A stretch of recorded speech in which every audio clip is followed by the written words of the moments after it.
Welcome to our JSK blog channel. তো guys আজকে রোববার বাজার। তো গাইস আজকে বাবা দিয়েছে আমাকে 100 টাকা। দেখুন বাবাকে দিয়েছে পুরো 100 টাকা। তো 100 টাকা দিয়ে কত মাংস আনা যায় সেটাই দেখাবো। তো আজকে রবিবার, আজকে মাংস রান্না হবে, তাই জন্য আমি মাংসটা এখন এনে নেবো। তো বন্ধুরা 100 টাকা দিয়েছি, ও মাংস আনতে যাচ্ছে। দেখুন সেই চলে গেল।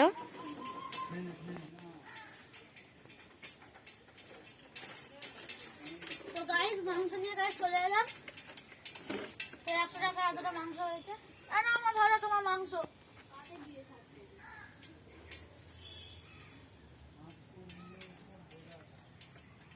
তো গাইস আমি বাস একা যাবার রেখে দেবো। তো গাইস এতটা মাংস হয়েছে দেখুন। লেগ পিসটা বড় রাখা হয়েছে কারণ লেগ পিসটা আমি খাই, এত বড় করা রাখা হয়েছে। তো গাইস যদি আমাদের ভিডিও যদি ভালো লেগে থাকে তাহলে একটা করে লাইক, শেয়ার, কমেন্ট ও সাবস্ক্রাইব করতে ভুলবেন না। আসছি অন্য কোনো ভিডিওতে।